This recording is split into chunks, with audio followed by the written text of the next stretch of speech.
Good morning, everyone, and welcome to Friday and Rail Wellbeing Live. Today, we're going to be talking with an amazing individual called Daniel Edozie. My name is Odis Palmer.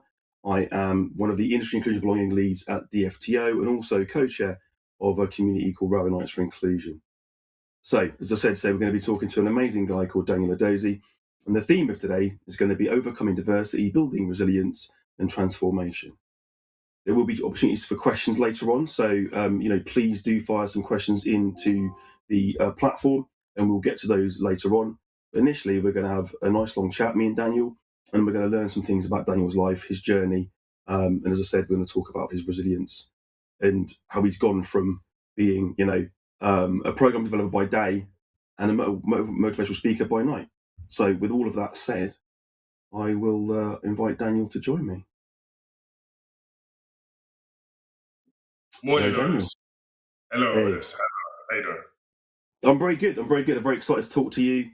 And we we've tried to catch up beforehand, right? And we've not been able to do that. So this is going to be an authentic me getting to know you and learning personally as well as everyone else on this session about your journey, which is a fascinating one, and lots to talk about. I'm really keen to hear about where you are today, what you're doing now, the amazing work that you're doing. But of course, we're going to go back. We're going to talk about your journey and some of the kind of quite, what I would say, shocking things that you've experienced throughout your life. So first, I'll start talking, Daniel. I'll hand over to you. Obviously, introduce yourself in a bit more detail than I already have, and then before we get to your successes, after you've introduced yourself, kind of start us with like the beginning of your journey, where you see the beginning of your journey. Man, this is a great question. The beginning of my journey started when I moved to America as a young person quite a few times. Maybe when I was 10, 11 years old, and going through the experiences I went through as a young person. I remember the first time going to America at 10 or 11 and going to see my family first.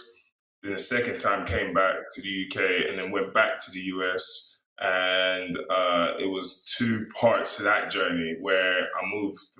Well, my mom and I, we went the first time and then came back and then went again. And then we didn't come back at all. So, yeah, it was about 3 times going to America or the third time going to America is when I say my journey started.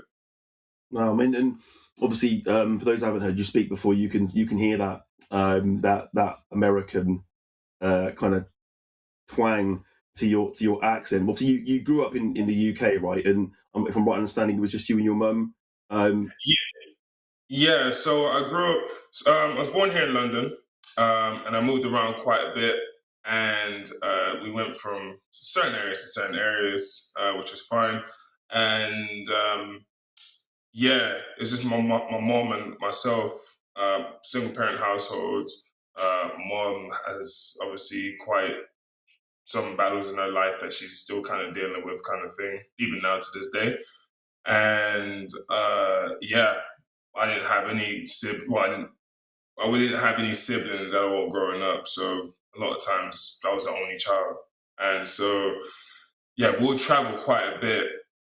I guess you could say it's adventures, different types of adventures, but there was some parts to the adventure that were definitely adverse. Yeah, I mean, it's an interesting way of putting it. I certainly expect as a young person, you would have seen these things as adventures, and there might even have been some kind of excitement when you first went to America, anticipation potentially. But as to your point, from your story, from what I know of it, that there was adversity in that as well. So maybe let's kind of look at that in terms of, you've mentioned that you went to the States a few times. Am I right in thinking that each time there was an intent to stay, or was it only the second or third time the intent was to stay? To be honest, like my mom would just make decisions, like random decisions to just get up and move. One day we'll be in Abbeywood, the next day we're in Norbury. Next day, we're in New York somewhere, and then come back, and then we're in Boston, and then we come. It was quite a bit of adventures. So when my mom chose to move to America, or when we go to America, the first time was to see family, and then the second time was to see like friends, I guess, that my mom thought she has. And then the third time was, there was no return. So it was I'll say it was the third time when we moved, and my mom like really just wanted to kind of explore the US a bit. And I remember third time we moved, we went to Boston, and then 2 days staying in Boston. Then we went to when we took a bus, a Greyhound bus to Las Vegas, and we stayed in Las Vegas. Had no clue. I didn't even know America was this big, right? So usually just come to the East Coast, where it's New York or Boston, but I didn't even know Vegas. It took us about 3 days to get across the country, and even then, there was still a bit more to go. So and that journey, 3 day journey, just sitting on the bus and like traveling throughout the day, throughout the night. It's like looking at a blank piece of paper. It's like, well, what is going on? Like, what are we doing? Where are we going? I never knew. I never knew exactly where my mom was going or chose to go. But like when we went to Vegas again, still had no clue why we was there. But it turns out like after our arrival in Las Vegas, my mom just kind of sourced out some kind of accommodation for both of us to stay, and it felt a bit more settled. Whereas like before, we'll come back to a hotel, or we'll come back to a friend's house or something like that. We'll travel and go and stay with a friend, or stay in a hotel. Sorry, as I should say. And but this time in Las Vegas, it was like we traveled and we actually had some level of accommodation. So that was quite interesting. And that last time that you went, that was you're around 12 years old then, is that correct? Around that age? Was 11 going on 12. Right. Yeah, 11 going on 12. And you're saying about, the kind of balance between like adventure and adversity, and it sounds like for someone that young, a lot of instability in your life in terms of uncertainty of where you're going to be, where you're going to be sleeping. I mean, do you feel that had an impact on you? I mean, I'm assuming it did, certainly with me, but I'm keen to understand how that experience felt for you. Yeah, so with all this instability, moving around, trying to figure out where we're going to stay, sometimes I didn't know what I was going to eat during the day, or by the end of the day.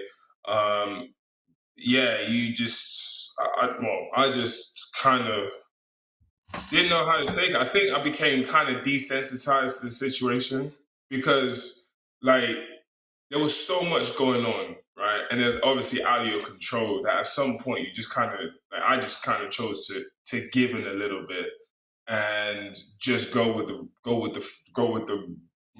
don't know, the moment, the rides, the journey, whatever it is. Because I'm a kid, 11, 12 years old, I didn't really have any say. It didn't matter what I said, it's all about what my mom wanted to do. So, or what my mom thought about doing. So it's just like you kind of just, buckle up and whatever say goes. So like the impact, but like there was, I guess that is the impact. Is like it became slowly desensitized to trauma or adversity at some point. And so your relationship with your mum, what was that like? Because obviously at the moment we've got a picture. Well, at least I've got a picture in my mind of your mum, kind of being a bit sporadic, and by the way, we're going to stay here tonight, or get in the car or get on the bus. We're going to go here. I mean, what about the bits in between that movement? I mean, what was your interaction with your mum like? How did you talk to each other? Communicate, I guess, was what I'm asking. Yeah, that's a great question. It honestly is. And you hear it with young people today, like, oh, my mom never really talks to me, or sometimes my mom's there, but she's not there. that second part where I said it was like what it was like. So my mom was there. We were there, but weren't there. Like we weren't Mm. talking through things out. We weren't trying to discuss what is our goal, what is our aim, what's the objective. During like third time coming back to the States, that is. We'll talk a little bit before when we came back to like Boston or New York, but when he came to going to Las Vegas 2 days after landing in the States, it was just like you say, two people there, but the light bulbs aren't on. Yeah. Yeah. And So and you get to a point, where you're kind of, this young person, you're not even a teenager yet, and you're traveling across the UK, different locations, and you're traveling across America, different locations, and then there's this disconnect in terms of expectations from you in terms of where you're going and what you're doing, because you and your mum aren't connecting on that level, and then you get to a point where you're on your own.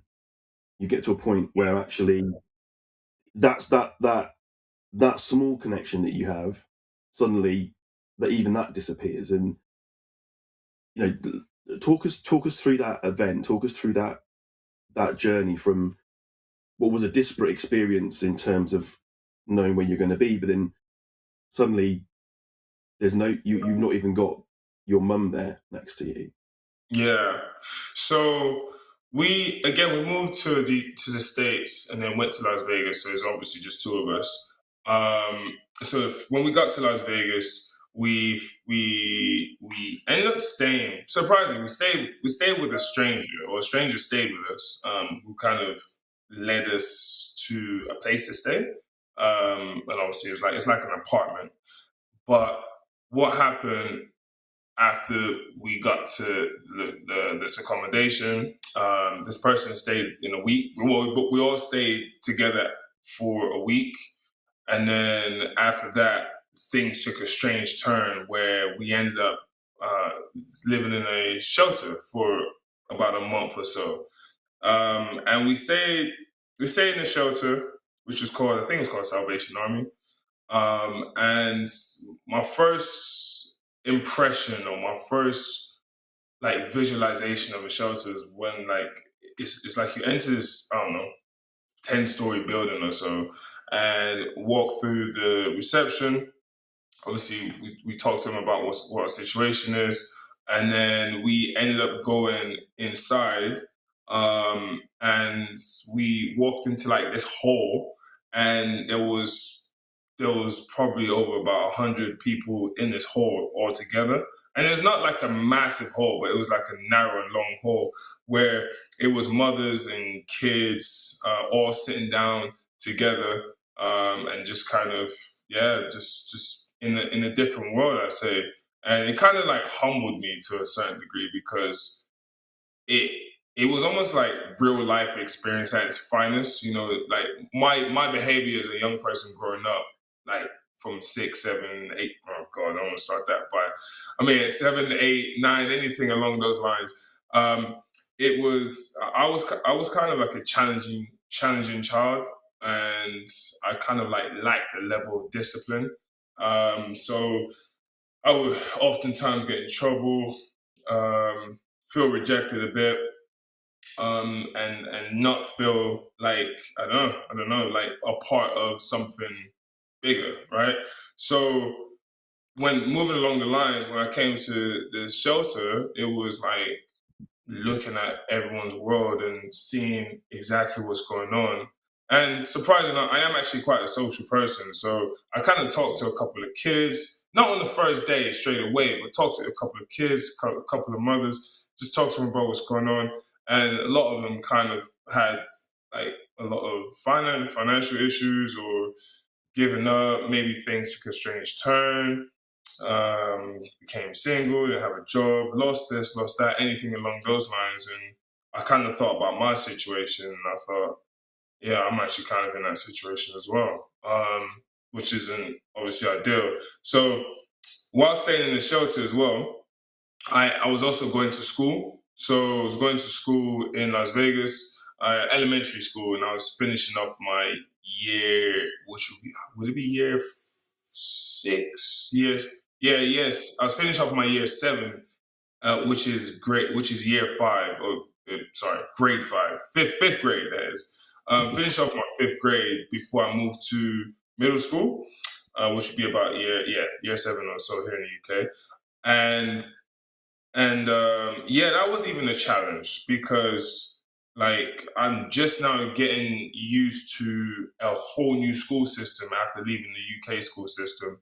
So learning a different level of education, learning a different level of this and learning new things, right? That I'm kind of struggling to understand. And I came in late, so I missed like a whole level of foundations or a bit of information starting off the year. So I managed to pass, which is good. Tried my best, tried my hardest, and I always have tried my hardest in certain in things. Um, so yeah, so I managed to pass, and then moved to Los Angeles after a couple of months of finishing elementary school. Again, a whole nother move, a whole new adjustment. Didn't exactly know what's in Los Angeles. Never have heard of this place before. Um, and yeah, we kind of went through. We kind of again went through different experiences again for a longer period of time. So we were often homeless between both places. So in Los Angeles, when we moved to Los Angeles, we stayed in another couple of shelters. And one of those shelters was a place called Union Rescue Mission, which is in the heart of Skid Row in downtown Los Angeles. Now, what is Skid Row? Skid Row is about a 2 to 3 mile radius in the heart of Los Angeles, where there's even much more greater homelessness. So you got people that have given up on themselves, people that are addicted to drugs or alcohol abuse, anything along those lines, mental health and well-being. All of that is at risk. And yeah, people that have just given up on lives, people again who have gone through all kinds of situations and whatnot, and they yeah they kind of formed this little community amongst each other, which is it's unfortunate what's happens in their lives, but it's fortunate that they've all kind of come together and build like their own community. Like like I got your back. I understand. I've been there. We all been through kind of thing. So um, yeah, I find that quite interesting as a young person growing up. And that by this time, and I'm still 11 actually. So yeah, then moved back to Las Vegas. Again, more struggle, more adversity. Mom was moved again. Me and my mom, we moved in and out of different places, shelters again. Remember one time we got kicked out of a shelter because my mom was concerned for my well-being the day before after I'd just been in a hospital, which is fine. But then it was throughout the night that was an issue. So we ended up getting kicked out at 2, 3 o'clock in the morning, and the only place we go to is a bus stop right around the corner. So we sat in the bus stop 3, 4, 5 in the morning, carrying on. And then guess what? I still had school the next day as well. So I ended up having to go to school after this had happened the night before. So it's kind of, yeah, it was tough. I say that was kind of tough thinking about that. So yeah, and then moving on, and there's a couple more parts in the journey, but we moved back to Los Angeles and gone through again more homelessness and trying to find where to stay, all those uncertainties and all that kind of stuff. And then again, one day, my mom decided to travel from from Los Angeles to Florida because we have a family member in Florida. So when we moved to when we went on this journey, we had been in the States for over 9 months, 8, 9 months or so. And bear in mind, we only came in on like a 30-day or 3 month visa, something like that. So someone has said if you guys get caught, by immigration, then there's a likely chance they might send you back to the UK or whatnot. Anyway, mom didn't kind of really believe it. So we just kind of went along and, you know, I guess, just went with the journey anyway. And we ended up going from Los Angeles to Florida. And then maybe like a day and a half later into the journey, we stopped in Texas, and we stopped in San Antonio. No, sorry, not San Antonio. We stopped in El Paso, and I remember, it was a warm day, probably about 3, 4 o'clock in the afternoon, and we were, just about to get onto our next bus because we transferred from El Paso to, when we transferred buses from El Paso, in El Paso to get to Florida, and so get on this new bus, head on the journey. Now if you've ever been through Texas and if you're ever driving through Texas, it is a straight desert. Like, it's maybe four roads, four lanes, two going east, the other two going west, and there's long ditch in the middle, and to your left and your right is just nothing but land and desert and sand and all that kind of stuff. So you just think about like that journey. So then we get to a point in our journey where we come across this port, and this port said United States of America Homeland Security, like that logo. And when I read it, I had this hunch like, okay, this isn't going to be good, because especially what someone had just told us right before we went on this journey. So we got to this port, stopped on this port, stopped after the port and whatnot. And I remember like three police officers or immigration officers getting on the bus, saying that everyone needs to present their documentation, their passports, their visas, or whatever they got. And and because if you don't, then obviously there's going to be repercussions to it. So I remember they obviously got on the bus and started looking at people's passports and visas and all that kind of stuff. And they got to my mom, and they spent way more time on my mom than they did on anybody else. And my mom turned around and pointed towards me, and I just thought, right, what is going on now? We ended up having to get off the bus, and having to end up get off the bus, and we got our bags taken from underneath the bus, and we were asked to stay, and then obviously we watched the bus kind of leave, and we ended up going into this immigration port where they were processing whoever we are, like whatever we're doing in the country, that is. Then we stayed in there for about a good 4 or 5 hours, and then moved back to El Paso. They ended up, shipping us back to El Paso, and we stayed there for a month. And we had an appointment within the 4 weeks of staying in El Paso, where an immigration officer told us that we're no longer allowed to be in the country anymore. So that was a bit of a shocker, because I didn't ask for any of this. At some point it was like, okay, what? How much more can actually happen? So I remember actually talking to my mom about, because she didn't know whether to go back to Los Angeles or to Las Vegas. I just suggested Los Angeles, just because I think we had a little bit more connections there, in Los Angeles and in LA, and we were able to, I guess, build up some relationships with people, which is cool. So I thought there was a bit more of a support system there. So we ended up going back to Los Angeles, but then we ended up going back to a situation similar to the one we just left from, which was moving from shelter to shelter, trying to figure out what I'm going to eat, from time to time. I had to do a lot of panhandling. I didn't mention that, but I did a lot of panhandling, which is obviously begging for money to have something. Obviously, we'll put it to good use. But I went through quite a lot with that level of uncertainty, and just because my mom would have money, but she would spend it on things that she would want to spend it on, and not actually like thinking about feeding me or make sure I have enough clothes on my back or anything like that. So I was kind of I was kind of in that situation, which is not very supportive. So I had to kind of learn how to fend for myself and go hustle somehow, some way, right? Um, I yeah, mean, it's crazy. Like listening to you kind of describe your life, and it seems so fractured. And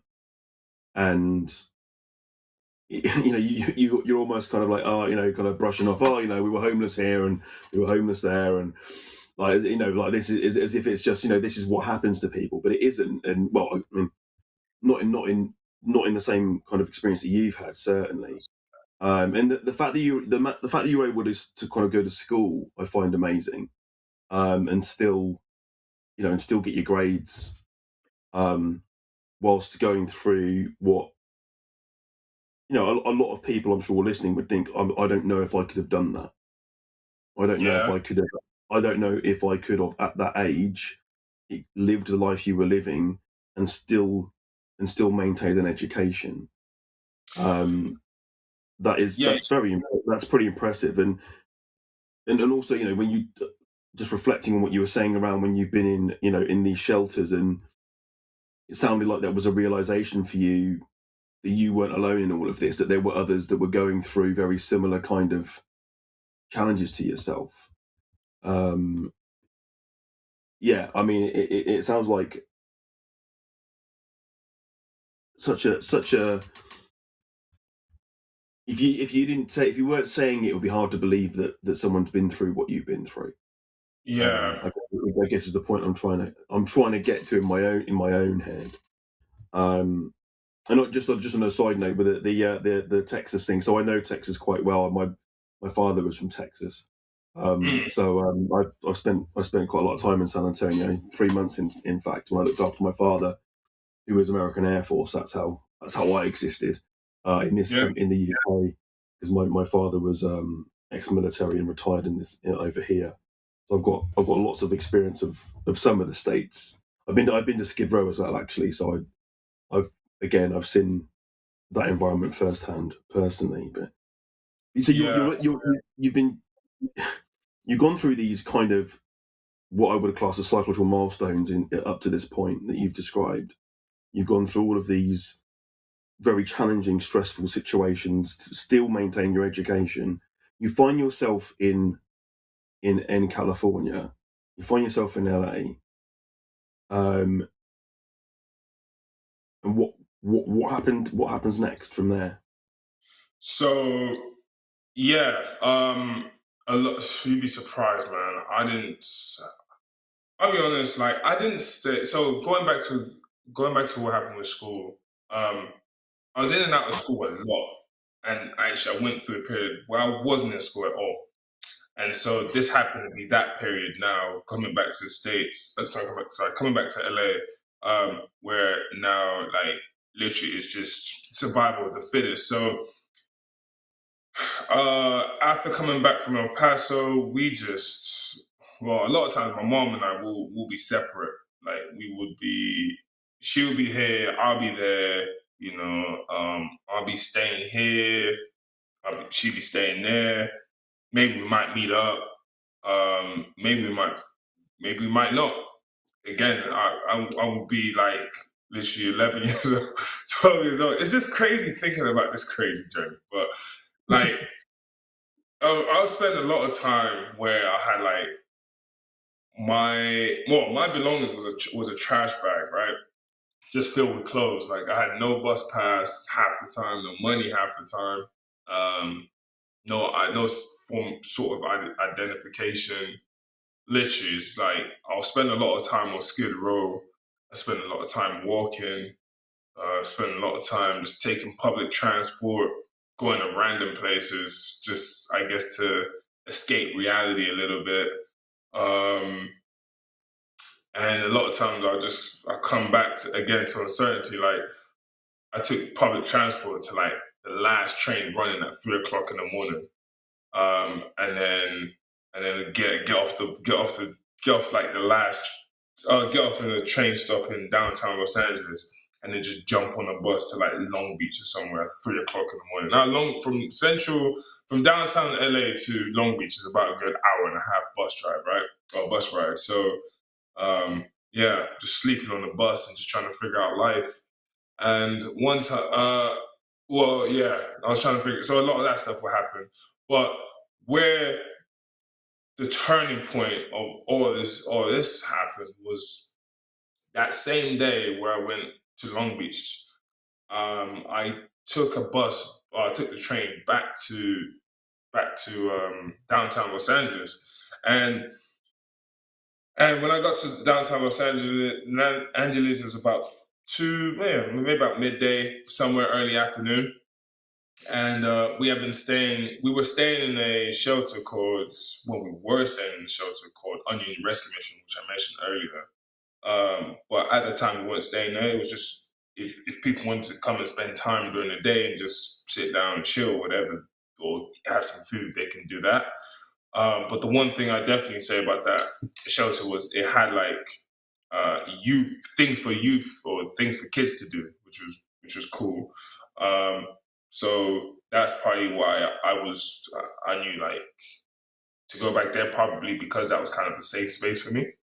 Mm-hmm. So it just so happened on that same day, I also found my mom was there as well. So she was sitting down. It was kind of like, oh, surprised to see you. Haven't seen you since like Monday, and this is Wednesday, kind of thing, you know. So yeah, it's just that's crazy. I know. And if you know, like you say, you know Skid Row, so you kind of know the environment. You're familiar with it. You know. In certain minds, some people perceive it as a dangerous place to be. Mm-hmm. Some other people perceive it as just another area in a community or a society. And like for a 12-year-old, there wasn't a lot of kids in that area, and I was probably one of the few that was there, or that spent a lot of time there. Anyway, I moved on, saw my mom, found my mom. We spoke a little bit, but didn't speak about anything in particular. It was almost like it was normal. Like I would not get used to not seeing her, she not get used to seeing me not seeing her, etc. But things changed the moment we left. So we were staying in like a shelter, or like a shelter provided in San Fernando Valley. So we had left in the afternoon because it was going to obviously take us an hour or two to get there, and we had left the shelter and remember walking through Skid Row, and we turned left towards the bus stop, or was walking towards the bus stop, and my mom. Actually, not my mom. There was a shelter called Midnight Mission, which is on the corner, that was serving food at the time. So I remember asking my mom, "Can we go and get some food?" And she said no. So my mind, as a young person, I had to kind of make a decision, right? And what you find with children, right, when they do certain things, is because they really do want it. So it's kind of like just kind of listen to them, and I think it's probably fair. But she said no, and I came to a stop to see if my mom was going to react. Instead, she just kept walking. So now my decision was either do I stay down this path and keep following my mom, or do I go into the shelter and go get some food? And she kept going. She didn't think to stop. So then I just turned around, went into the shelter, got some food, and came back out. And I kid you not, 12 years old at rock bottom. Like what I mentioned earlier, like no phone, no bus pass, no money, no ID, not like literally like a lost package in the world, right? So now I'm trying to figure out like what to do, and where to go and all that kind of stuff. So I kind of followed where my mom went, and what I saw next in my mind, you're right, was unbelievable. So I saw that my mom was. I walked to a corner, and I saw that my mom was on the bus heading to where she wanted to go to. And so I'm on this corner processing this bus driving by, going left, and trying to think about what to do next. So I remember looking to my left. There's a bus stop, And I thought, okay, right, what do I do? Do I run to the bus? Does my mom get off the bus? You know, what to do? So instead, here's what happens. So bus gets to the bus stop, see no sign of my mom, and yeah, after that the bus just kept going. And so now I'm standing on this corner, thinking or just observing this bus just go out of sight. And now I'm like stuck as a 12-year-old in Skid Row. Yeah, on standing on this corner, like, well, what do I do next? And I just remember looking around. There's people that's homeless. Obviously, people that are like doing things during the day, drug related wise. Um, yeah, people just giving up on themselves.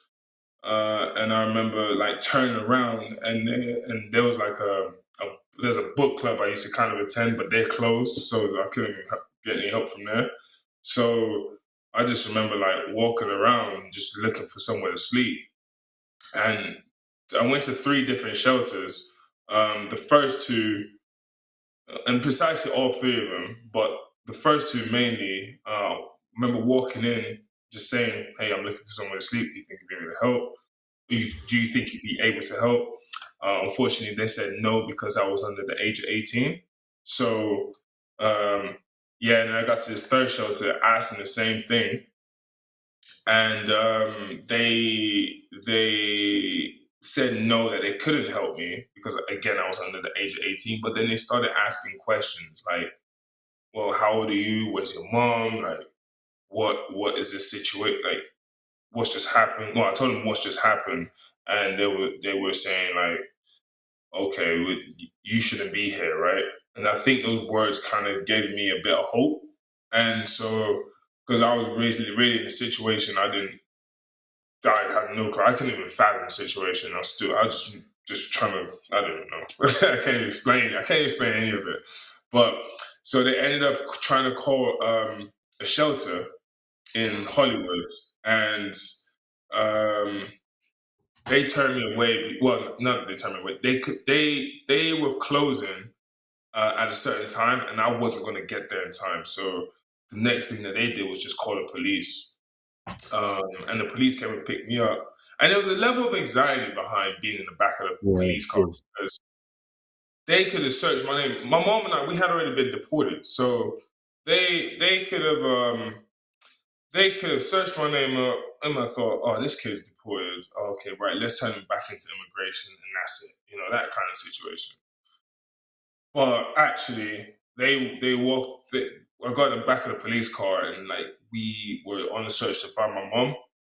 We went to a couple places, whether it was a Greyhound bus station that we used to that we when we took the bus when we first got into Los Angeles, or a couple shelters we used to stay in around Skid Row. No sign of my mom in any of those places. Ended up in a police station like early evening, and didn't leave till about 10 o'clock at night. Turns out a a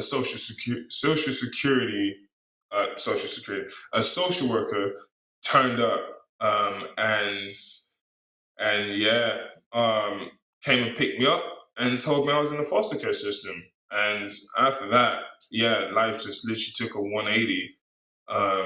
I remember going to a building, like a foster care agency, and it was like emergency placement, right? So I was waiting for a couple of hours, and they found a home in Riverside. And Riverside from downtown Los Angeles is about a good hour and a half, or Wow. hour drive or so. So yeah, it includes being on the motorway for a long time, right?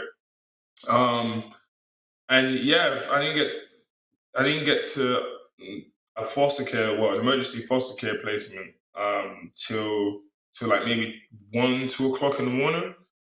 And I remember first night, like being in the home, I was like, wow, now I'm in the house. They're like, well, I never.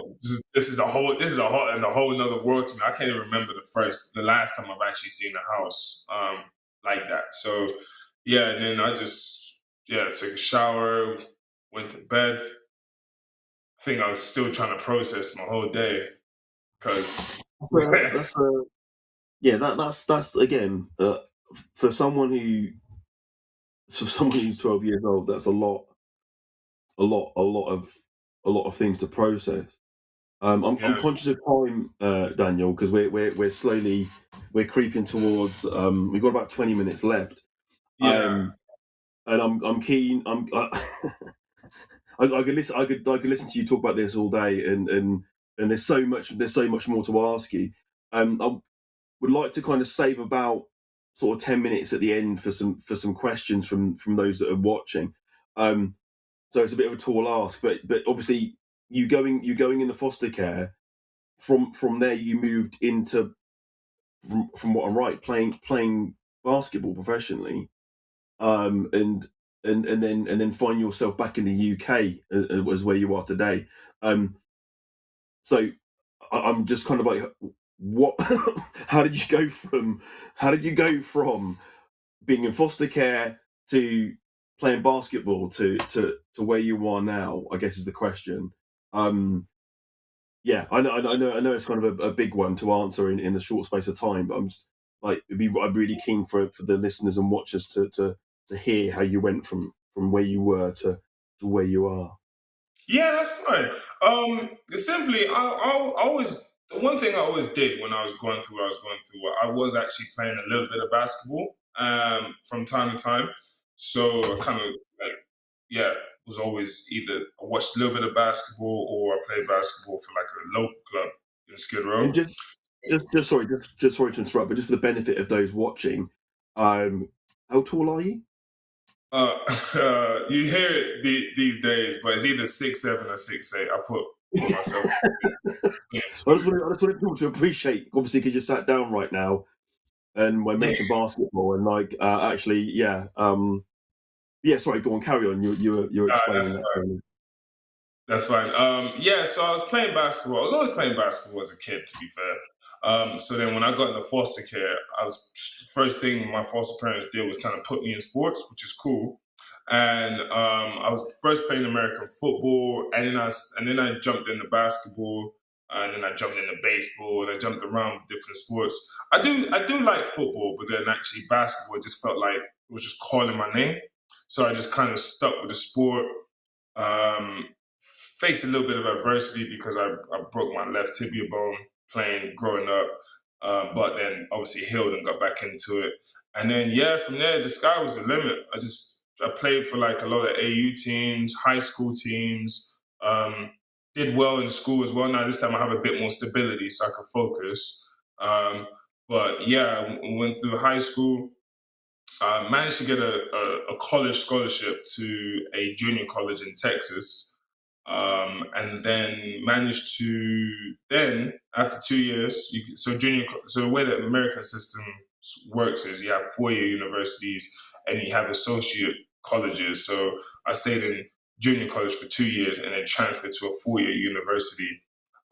So I went from Tyler Junior College in Texas again to Iowa State, and Iowa State is now known for basketball. It's known for basketball before, but now it's like one of the top 5 universities in America for basketball.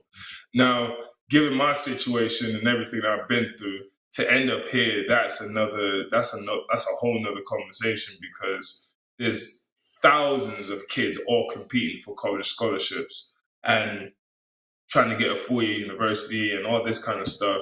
And for me to get it out of the thousands of like kids or people that are all competing, it's only like 4,700 scholarships across all D1 programs, and you got to think each state all the kids are trying to compete to play collegiately. So I think what gave me motivation was obviously from my story, and just out hustling and playing hard and being noticed because of my work ethic, and all that's just the back end of everything I've been through. So yeah, when I finished Iowa State, well, during my 4-year university or my journey of being in university, I also found out I had siblings. So My intentions was if there was an opportunity to play basketball and I could build a relationship with my siblings, then I would do that. Mm. And it just so happened that when I finished at Iowa State, there was an opportunity to come to Bristol to play for the Bristol Flyers, which I took. And because my brother, he lived in London and my sister lived in Bath, and I never grew up spending any time with them, so it was the perfect time and the perfect opportunity to build those relationships, which I have. And I'm ever so grateful because I do love them both as I'm a big brother. So yeah, so I managed to play for Bristol Flyers, build a relationship with my siblings, and also my mom was sent back when a deportation case happened, which we didn't really even cover. But Sure. my mom, we were both deported, and because I was in the foster care system, I got a bit of support, and I got the case to be overturned. But my mom, she got deported, and she had to come back to the UK. So I basically spent about 8 years without seeing my mom, something Wow. like that. So yeah, it was a good period of time. So when I came back to the UK, that was another thing to think about was Mm. where my mom was, because the last time my mom saw me was when I was like 12 years old, and now I'm coming back, I'm like 23, 24 years old, 22, 23 years old. So now a bit more mature and have a bit more stability in my personal life. So yeah, and yeah, that's how that came about. Uh, that's how it all came about. As everybody else. Again, it's very much you're very kind of just chill about what is quite significant things that have occurred, and to go from literally Skid Row uh, to playing basketball, to going through college, to meeting family you didn't even know existed, and to be connected with them, um, and coming back to the UK. And so you mentioned you're spending time in Bristol. Um, just with the last couple of minutes that we've got, maybe share kind of what are you doing today? Um, what are you doing in Bristol and around the country at the moment? Yeah, so I'm still playing a little bit, but not playing seriously with Flyers anymore. So I'm still playing for like a local kind of team. But however, my where I'm getting the most reward from is by helping young people. So being a positive role model on and off the court. So doing a lot of like basketball coaching in the community. I run a basketball organization. One is called House of Basketball. The other one is called Bristol Sonics Basketball Club. So the House of Basketball includes like a lot of mentoring, a lot of basketball therapeutic approach, working with the team, collaborating with other organizations to make an impact with young people and stuff like that. And then um, with the basketball club, it's been about looking at having kids compete and just giving the best possible experience playing basketball.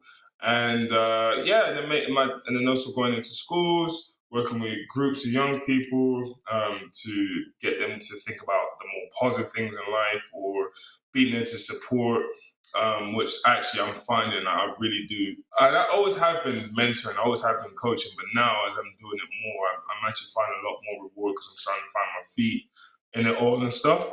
And I do a mix, like whether it's therapy, whether it's like being rude, being really honest with you and just holding you accountable, helping you grow, and all that kind of good stuff is what I'm doing at the moment. Just working with lots of young people, making a positive impact. Well, it certainly is good stuff, and Daniel, to have that connection with young people after the experiences that you've had, I mean, it gives you a wealth of knowledge, lived experience, empathy, I'm sure, in terms of connecting with those that may be going through some of the challenges that you went through, and using your skill and talent and knowledge and experience to lift them up, which I think is admirable. And before we get to questions, I don't think you do, but I'll ask anyway. Have you written a book about all of this? I started it, yes. I did start a book, and I've kind of paused on it because it is definitely a lot to write, and it's a lot to put on paper. But I have had intentions of resuming again. I just don't know when. Okay. So yeah, Yeah, I would say I would encourage you to, because I think there's a lot of people that would like to know more. And I know there's so much more we could have talked about and you could have shared today. But we will go through the questions because we've got a few. First one here, which got the most votes here, is what have you done as an adult to create the stability that was missing in your childhood? good question. I have chose not to move as much and try to stay more in one place and focus on like, well, what is it that I probably wasn't given, because there's still parts of me, like, I'm still kind of dealing with a little bit. But like, for example, I didn't always feel supported, didn't always feel loved, and Mm, always feel like valued. So I've had to kind of learn how to heal my own inner child, and kind of restore that. If that makes sense. So yeah, it's doing a lot of like mindfulness, or a lot of positive reflection, having to go through a lot of healing, um, was some of the things that I guess, like, what was missing was the emotional side and the positive side of things. So I've had to work on that recently. Well, over the last few years, which is now absolutely paying receiving the benefits from. So absolutely happy about that. So those are two things I'll say is not moving as much and actually being more locked into one place, and doing a lot of mindfulness and positive healing.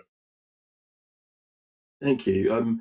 So the next question, it's a long one. So, um, what advice would you give to someone who has lost everything, financial stability, home, and family? What should be their first step towards resetting and rebuilding their life? And they've left it Mm, with a comment saying these are challenging times for people across the globe. So, yeah, what would be your advice to someone that maybe they're at the bottom rung? mm. They've like financially, family stability. What would you suggest as the first steps to trying to kind of rebuild their life? Yeah, that's a great question. It depends on how you look at it, but I look at it more from like a holistic side, maybe from a mindfulness side. But like, life, God, universe, and whatever it is you believe in gives its soldiers or individuals the toughest battles, because they believe that that individual is capable of dealing with it. So it comes as a shock. Yes, loss comes as a shock, but it's how you also respond to the thing that matters as well. There's whether that is, like I say, financial stability, home, and family. You know, like it kind of, not saying this in a brutal way, but kind of life goes on a little bit to a certain degree. So you get presented with a problem. Well, okay, it's okay to acknowledge the problem. Okay, to feel the emotions of the problem, but then the next thing is, well, what is the solution? Like, what are we gonna do? Like, what are we gonna do about it? And sometimes you can either do nothing about it, or you could do something about it. And if you could do something about it, then don't worry. You're putting the actions. You're putting the actions towards finding a solution. Thank you, Daniel. So the next question actually is kind of like the other side of that coin, so to speak. So it's more about what advice would you give to those that need to support people that are going through something like this? So if so someone that's got a family or a friend member who is going through some of this adversity, that are going through financial difficulties, or there's a breakdown in the family, um, you know, what would be your suggestion for someone that is as a supporter of someone going through these kind of challenges? um,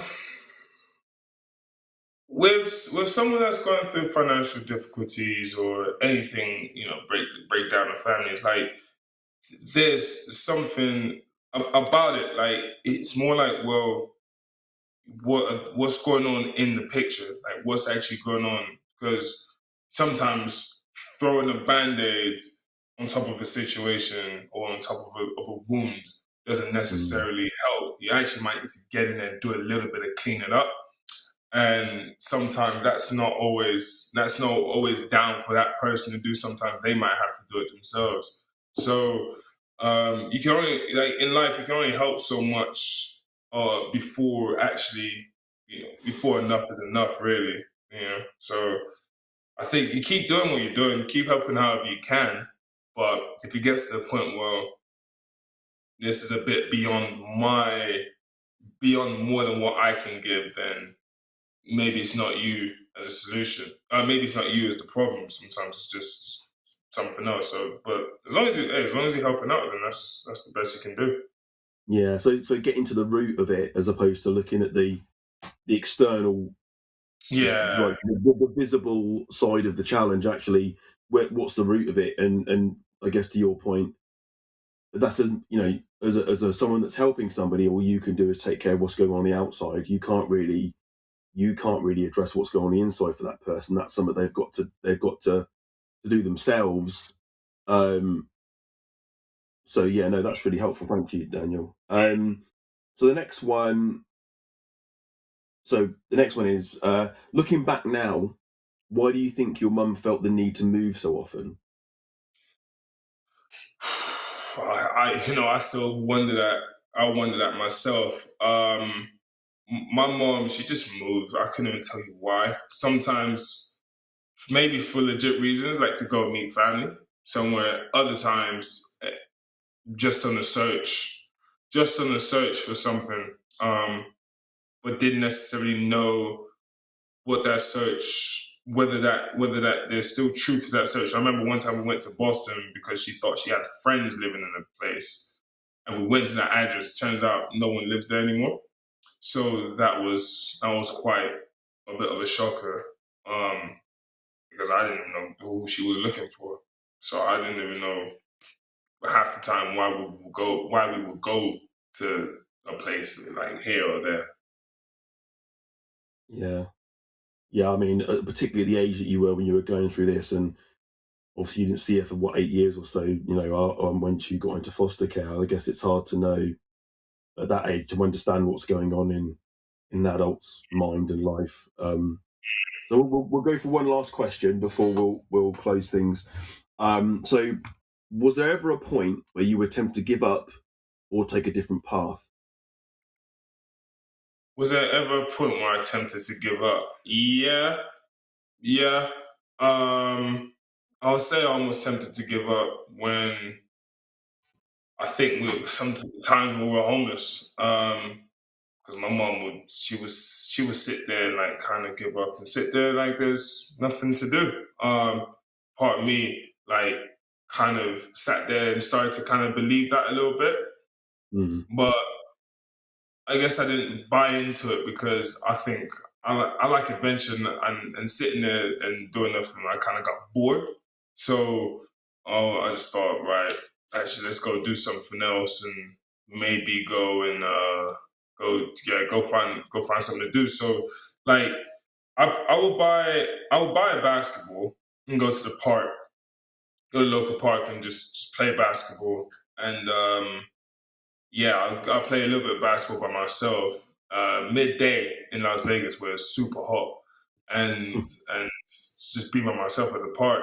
And actually, that day I kind of did discover something new, making just playing basketball a little bit, like made a little crossover move or something like that, and that kind of gave me a bit of confidence. So I thought, actually, if I'm going to get better here, or if I get better doing this, then why should I stop now? Maybe I should just keep going. And I think playing basketball absolutely helps with staying away from not believing or staying away from giving up. So yeah, that's what helped me out quite a bit to not feed into that temptation of giving up. Thank you, Daniel. The time for yourself, the time to reflect and grow, seems like it was really important for you when you were able to have those quiet moments. And we're coming to the end, Daniel. So I want to thank you so much for No sharing worries. your story with us. And I'm sure people will be Googling you and looking for other interactions online. Thanks everyone for watching and listening.